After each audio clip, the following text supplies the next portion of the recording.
Good evening. My name is Godwin Okoro. I live in Atlanta, Georgia, and it's a beautiful afternoon out there. Actually, this afternoon I want to talk to you about how to measure a country's output. See, in the world, every country is competing, trying to exploit their comparative advantage by producing enough products to feed its population and then export the difference. By doing so, they continue to improve their balance of trade and continue to increase their output. But there are different ways to look at a country's output. But today I'm just going to talk on how to use GNP and GDP to measure the output of a country.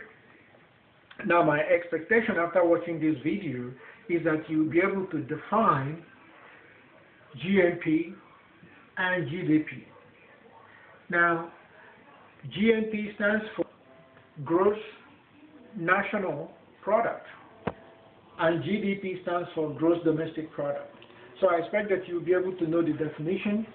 Also, I expect that you'll be able to know the difference between the GNP and GDP, and also know how to calculate the output of a nation. So let's get started. When a country produces a product, everything that they produce, regardless of where the factors of that production was used, whether it is here in the United States, for example, or abroad, that is measured as part of their GNP. That's the gross national product. Now, if it's a product that is produced within the output that is done within the boundaries of the country, is what the GNP stands for, gross domestic product. Now, the big difference again between the two is that this could be anywhere in the world, but this has to be within the boundaries, geographic boundaries of the country. So let's take an example. A U.S. citizen that temporarily lives in Japan, who is also working there, the output will be measured as part of U.S. gross national product. But it will not be part of U.S. gross domestic product because it was outside the boundaries of the U.S. The same happens with a Japanese that is working here in the U.S. So, here are the factors that we look at when we want to measure the output of a nation. We designate C as what we call consumption expenditure. And this is every individual's, all the things individuals use, be it medical equipment, be it medical expenses, books, groceries, all those are consumption expenditure. Now, when a firm produces an item, they retain some of it to be used for future production. And that's what we call I, which is investment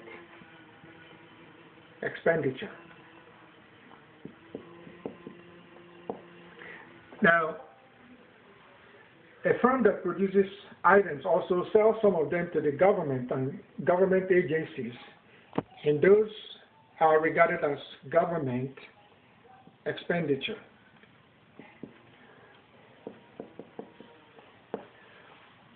Now, with government, after government expenditure, investment expenditure and consumption expenditure, some of those are purchased by foreigners who came into the country, maybe on a temporary basis, and those are the ones we regard as X, which is what we call import expenditure. I'm sorry, this is called export expenditure, okay? Export expenditure. So these are the four areas of consumption, or rather expenditure. But to get a good adjustment, we look at that there are some foreign products that are used for this production. So that's what we have to adjust, and we call it import expenditure.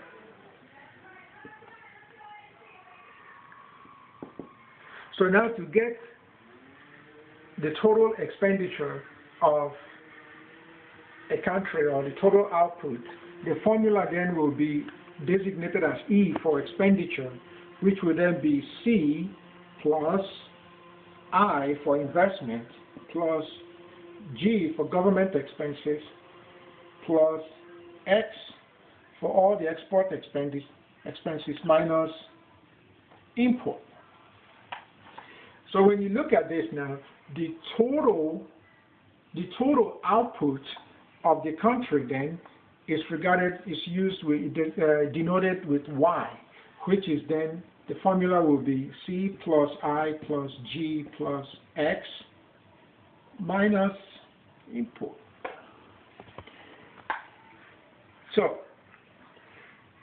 the good thing about this is that to maintain equilibrium with the GDP, the two sides of this equation must balance.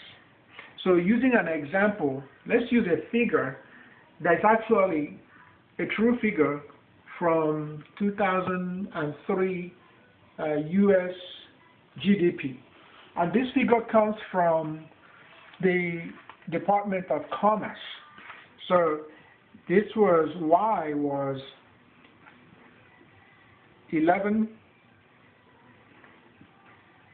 trillion, and these are all in billions rather, but that's 11 trillion 4 billion, equal to 7760.9 plus investment was 1665.8 plus